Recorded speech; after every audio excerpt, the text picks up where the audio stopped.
आप सभी माताओं बहनों को जीवित पुत्रिका व्रत की ढेरों शुभकामनाएं। सनातन धर्म में संतान प्राप्ति और उनकी मंगल कामना के लिए कई तरह के व्रत और पर्व का जिक्र किया गया है।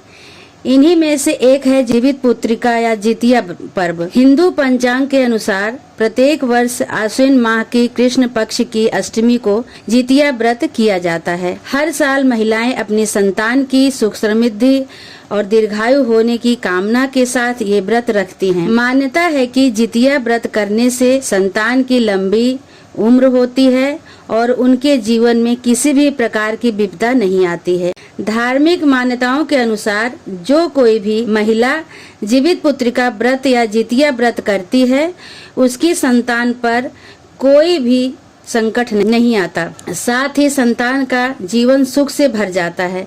ये व्रत निर्जला रखा जाता है, यानी इस व्रत में अन्न जल कुछ भी ग्रहण नहीं किया जाता है। तो आज मैं आप सभी को सुनाने जा रही हूँ जितिया व्रत की कथा। तो आइए बड़ी ही श्रद्धा और प्रसन्नचित्त मन से कथा का रसपान करते हुए, क्योंकि व्रत कथा पढ़ें अथवा सुने बिना जितिया पूजा अधूरी मानी जाती है। नैमिषारण्य के निवासी ऋषियों ने संसार के कल्याणार्थ श्री सूत जी ने पूछा, हे सूत जी, कराल कलिकाल में लोगों के बालक किस तरह दीर्घायु होंगे, सो कहिए। सूत जी बोले, जब द्वापर का अंत और कलयुग का आरंभ था, उसी समय बहुत सी शोकाकुल स्त्रियों ने आपस में सलाह की थी कि क्या इस कलयुग में माता के जीवित रहते पुत्र मर जाएंगे। जब वे आपस में कुछ निर्णय नहीं कर सकी, तब ऋषि गौतम जी के पास पूछने के लिए गई। जब उनके पास पहुंची तो उस समय गौतम ऋषि जी आनंद के साथ बैठे थे। उनके सामने जाकर सभी स्त्रियों ने मस्तक झुकाकर प्रणाम किया। तदंतर स्त्रियों ने पूछा, हे ऋषिवर, इस कलयुग में लोगों के पुत्र किस तरह जीवित रहेंगे? इसके लिए कोई व्रत या तप हो तो कृपा करके बताइए। इस तरह उनकी बात सुनकर गौतम जी बोले, आप सभी से आज मैं वही बात कहूँगा जो मैंने पहले से सुन रखा है। गौतम जी ने कहा, जब महाभारत युद्ध का अंत हो गया और द्रोण पुत्र अश्वत्थामा के द्वारा अपने बेटों को मरा देखकर सब पांडव बड़े दुखी हुए, तो पुत्र के शोक से व्याकुल होकर द्रौपदी अपनी सखियों के साथ ब्राह्मण श्रेष्ठ धौम्य के पास गई और उन्होंने धौम्य से कहा, हे विपेंद्र, कौन सा उपाय करने से बच्चे दीर्घायु हो सकते हैं? कृपा करके विस्तार पूर्वक कहिए। द्रौपदी की बात सुनकर धौम्य बोले, सतयुग में सत्य वचन बोलने वाला, त्याचरण करने वाला समदर्शी जिमूतवाहन नामक एक राजा था। एक बार वह अपनी पत्नी के साथ अपनी ससुराल गया और वहीं रहने लगा। एक दिन आधी रात के समय पुत्र के शोक से व्याकुल कोई स्त्री रोने लगी, क्योंकि वह अपने बेटे के दर्शन से निराश हो चुकी थी। उसका पुत्र मर चुका था। वह रोती हुई कहती जा रही थी, हाय मुझ बूढ़ी माता के सामने मेरा बेटा मरा जा रहा है। उसका रुदन सुनकर राजा जिमूतवाहन का तो मानो हृदय विदीर्ण हो गया। वह तत्काल उस स्त्री के पास गए और उससे पूछा, माता, आपका बेटा कैसे मरा है? बूढ़ी माता ने कहा, गरुड़ प्रतिदिन आकर गांव के बच्चों को खा जाते हैं। इस पर दयालु राजा ने कहा, माता, अब तुम रो मत, आनंद से बैठो, मैं तुम्हारे बच्चे को बचाने का यत्न करता हूँ। ऐसा कहकर राजा उस स्थान पर गया जहाँ गरुड़ आकर प्रतिदिन मांस खाया करता था। उसी समय गरुड़ भी उसी पर टूट पड़ा और मांस खाने लगा। जब अतिशय तेजस्वी गरुड़ ने राजा का बायां अंग खा लिया, तो झपट कर राजा ने अपना दाहिना अंग फेंक कर गरुड़ के सामने कर दिया। यह देखकर गरुड़ जी ने कहा, तुम कोई देवता हो या कोई और हो, तुम मनुष्य तो नहीं जान पड़ते। अच्छा, अपना जन्म और कुल बताओ। पीड़ा से व्याकुल राजा ने कहा, हे पक्षीराज, इस तरह के प्रश्न करना व्यर्थ है। तुम अपनी इच्छा भर मेरा मांस खाओ। यह सुनकर गरुड़ रुक गए और बड़े आदर से राजा के जन्म और कुल की बात पूछने लगे। राजा ने कहा, मेरी माता का नाम है सैब्या और मेरे पिता का नाम है सलिवाहन। सूर्य वंश में मेरा जन्म हुआ है और जिमूतवाहन मेरा नाम है। राजा की दयालुता देखकर गरुड़ ने कहा, हे महाभाग, तुम्हारे मन में जो अभिलाषा हो वह वर मांगो। राजा ने कहा, हे पक्षीराज, यदि आप मुझे वर दे रहे हैं तो वर दे दीजिए कि आपने अब तक जिन प्राणियों को खाया है वे सब जीवित हो जाएं। स्वाभिमान, हे स्वाभिमान, आप अब से आप यहाँ बालकों को न खाएं और कोई ऐसा उपाय करें कि जहाँ जो उत्पन्न हो वे लोग बहुत दिनों तक जीवित रहें। धौम्य ने कहा कि पक्षीराज गरुण राजा को वरदान देकर स्वयं अमृत के लिए नागलोक चले गए। वहाँ से अमृत लाकर उन्होंने उन मरे मनुष्यों की हड्डियों पर बरसाया। ऐसा करने से सब लोग जीवित हो गए जिनको कि पहले गरुण ने खाया था। राजा के त्याग और गरुण की कृपा से वहाँ वालों का बहुत बड़ा कष्ट दूर हो गया। उस समय राजा के शरीर की शोभा दूनी हो गई थी। राजा की दयालुता देखकर गरुड़ ने फिर कहा, मैं संसार के कल्याणार्थ एक और वरदान दूंगा। आज अश्विन कृष्ण सप्तमी से रहित शुभ अष्टमी तिथि है। आज ही तुमने यहाँ की प्रजा को जीवन दान दिया है। हे वत्स, अब से यह दिन ब्रह्म भाव हो गया है।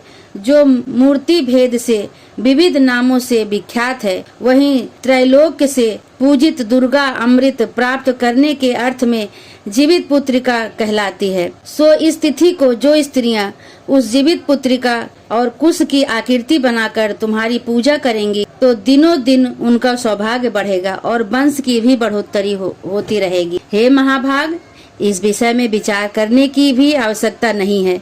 हे राजन, सप्तमी से रहित और उदय तिथि की अष्टमी को व्रत करें, यानी सप्तमी वृद्ध अष्टमी जिस दिन हो उस दिन व्रत न कर शुद्ध कर अष्टमी को व्रत करें और नवमी में पारण करें। यदि इस पर ध्यान न दिया गया तो फल नष्ट हो ही जाएगा और सौभाग्य भी अवश्य नष्ट हो जाएगा। जीमूत वाहन को इस तरह का वरदान देकर गरुण वैकुंठ धाम को चले गए और राजा भी अपनी पत्नी के साथ अपने नगर को वापस चले आए। धौम्य द्रौपदी से कहते हैं, हे देवी, मैंने यह अतिशय दुर्लभ व्रत तुमको बताया है। इस व्रत को करने से बच्चे दीर्घायु होते हैं। हे देवी, तुम भी पूर्वोक्त विधि से यह व्रत और दुर्गा जी का पूजन करो, तुम्हें अभिलाषित फल प्राप्त होगा। मुनिराज, धौम्य की बात सुनकर द्रौपदी के हृदय में एक प्रकार का कौतूहल उत्पन्न हुआ। पूर्वासिनी स्त्रियों को बुलाकर उनके साथ यह उत्तम व्रत किया। गौतम ऋषि ने कहा, यह व्रत और इसके प्रभाव को किसी एक चील ने सुन लिया और अपनी सखी सियारिन को बतलाया। इसके बाद पीपल वृक्ष की शाखा पर बैठकर उस चील ने और उस वृक्ष के खोते में बैठकर सियारिन ने भी व्रत किया। फिर वही चील किसी उत्तम ब्राह्मण के मुंह से यह कथा सुनकर आई और पीपल के खोते में बैठी हुई अपनी सखी को सुनाया। सियारिन ने आधी कथा सुनी थी कि उसे भूख लग गई और वह उसी समय शव से भरे शमशान में पहुंची। वहां उसने इच्छा भर मांस का भोजन किया और चील बिना कुछ खाए पिए रह गई और सवेरा हो गया। सवेरे वह गौशाला में गई और वहां गौ का दूध पिया। इस तरह नवमी को उसने पारण किया। कुछ दिनों बाद वे दोनों मर गई और अयोध्या में किसी धनी व्यापारी के घर में जन्मी। संयोग से उन दोनों का जन्म एक ही घर में हुआ, जिसमें सियारिन ज्येष्ठ हुई और चील छोटी। वे दोनों सभी शुभ लक्षणों से युक्त थी, इसलिए बड़ी लड़की काशीराज और छोटी उसके मंत्री के साथ विधि पूर्वक ब्याही गई। पूर्व जन्म के कर्म से वह मृग नयनी रानी हुई। जिस किसी भी संतान को रानी जन्म देती वह मर जाती थी और पूर्व जन्म की बातों को स्मरण करने वाली मंत्री की पत्नी ने अष्ट वसुओं के सदृश तेजस्वी 8 बेटे उत्पन्न किए और सभी जीवित रह गए। अपनी बहन के पुत्रों को जीवित देखकर ईर्ष्यावश राजपत्नी ने अपने स्वामी से कहा कि यदि तुम मुझे जीवित रखना चाहते हो तो इस मंत्री के भी पुत्रों को उसी जगह भेज दो जहां मेरे बेटे गए हैं, अर्थात इन्हें भी मार डालो। यह सुनकर राजा ने उस मंत्री के पुत्रों को मारने के लिए कई प्रकार के षड्यंत्र किए, पर मंत्री पत्नी ने जीवित पुत्रिका के पुण्य बल से अपने बच्चों को बचा लिया। एक दिन राजा ने अपने आदमियों से उन पुत्रों का सिर कटवाकर पिटारी में रखवाया और वह पिटारी उनकी माता अर्थात मंत्री की पत्नी के पास भेज दिया। किंतु वे 8 सिर बेशकीमती जवाहरात हो गए और भले चंगे वे 8 लड़के अपनी माता के पास वापस चले गए। उनको जीवित देखकर राजपत्नी को बड़ा विस्मय हुआ।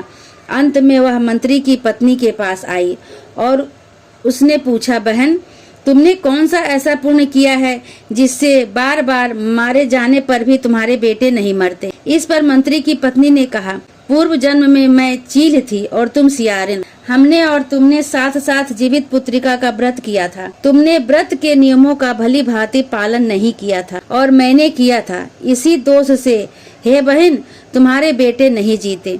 ओ राजरानी, अब भी समय है। अगर तुम उस जीवित पुत्रिका व्रत को करो तो तुम्हारे बेटे दीर्घायु होंगे। मैं तुमसे सच सच कह रही हूँ। उसके कथानुसार रानी ने व्रत किया, तभी से उनके कई बेटे सुंदर और दीर्घायु होकर बड़े बड़े राजा हुए। सूत जी कहते हैं कि सब प्रकार का आनंद लेने वाला मैंने यह दिव्य व्रत बतलाया है। स्त्रियां चिरंजीवी संतान चाहती हो तो विधि पूर्वक यह व्रत करें। जय जुतिया माई की जय।